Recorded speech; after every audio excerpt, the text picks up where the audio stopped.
দূর পাহাড়ের মাঝে একটা গ্রাম। সেই গ্রামের নাম নূরপুর গ্রাম।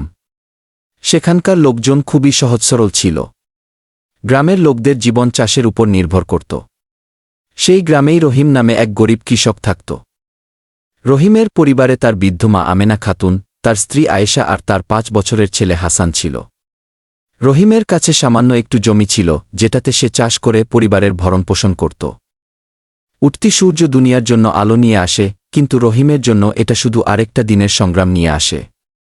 খড়ের চাল থেকে ছেঁকে আসা আলো সরাসরি তার অসুস্থ মায়ের মুখে পড়ে।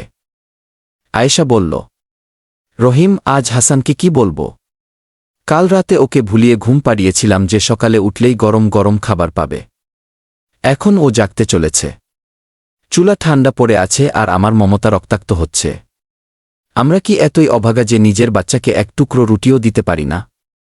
ভরা চোখে রহিম বলল, আয়েশা, তোমার এই চুপচাপ ফোপানো আমার কলিজা চিরে দেয়। আমি কৃষক, মাটির বুক চিরে ফসল ফলানোই আমার কাজ। কিন্তু আজ ভাগ্য আমারই বুক চিরে দিয়েছে।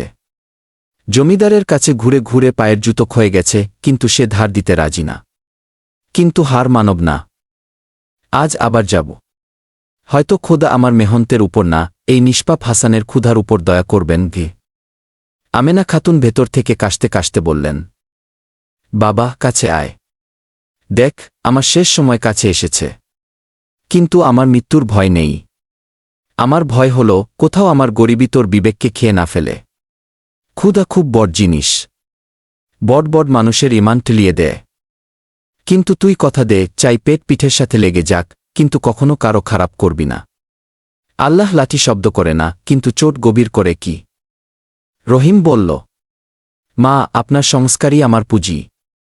আমি খালি হাতে ফিরব, কিন্তু কলঙ্কিত হাত নিয়ে এই ঘরে পা রাখব না। রহিম জমিদারের বাড়ি চলে যায়। খালি পা, ছেঁড়া কামিজ আর চোখে শেষ আসার ঝলক নিয়ে রহিম জমিদারের হাবেলির বাইরে দাঁড়িয়ে আছে। সূর্যের তাপ ততটা লাগছিল না, যতটা পেটের ক্ষুধা আর ঘরে অসুস্থ মায়ের কান্না লাগছিল। জমিদার সাহেব একটা আরামদায়ক চেয়ারে বসে হুক্কা টানছিলেন, যেন রহিমের দুঃখ তার কাছে একটা বিনোদন। রহিম বলল, হুজুর, অভাগার অনুরোধ শুনুন। আমি জানি যে আগের খাজনা এখনো পুরো শোধ করতে পারিনি। কিন্তু আমার মজবুরির দেয়াল অনেক উঁচু হয়ে গেছে। ঘরে চুলা 3 দিন ধরে ঠান্ডা পড়ে আছে। আমার 5 বছরের ছেলে হাসান, যে এতদিন খেলতলাফাত, আজ ক্ষুধায় কাতর হয়ে মাটিতে পড়ে আছে। সে আমার কাছে রুটি চায় না। শুধু পাথর হয়ে যাওয়া চোখে আমার দিকে তাকায়, আর তার সেই চুপচাপ দৃষ্টি আমার কলিজা ছিদ্র করে দেয়। জমিদার ঠান্ডা গলায় বলল, রহিম, এই হাভেলি আবেগ দিয়ে না, হিসাব নিকাশ দিয়ে চলে। তোর মা অসুস্থ, তোর ছেলে ক্ষুধার্ত, এতে আমার কি দোষ? গতবারও তুই এই একই কান্না কেঁদেছিলি।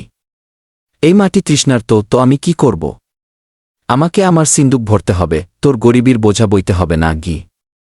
রহিম হাত জোর করে বলল, হুজুর, আপনি তো গ্রামের অন্নদাতা।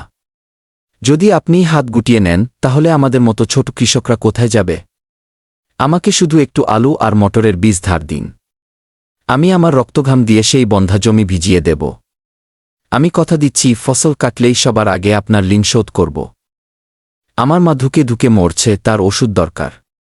এক বাবার উপর দয়া করুন। জমিদার হেসে বলল, অধিকারের কথা বলিস না রহিম। অধিকার বড়লোকের সম্পত্তি। বীজ চাই, বীজের দাম লাগে। তোর কাছে দেওয়ার মতো কি আছে?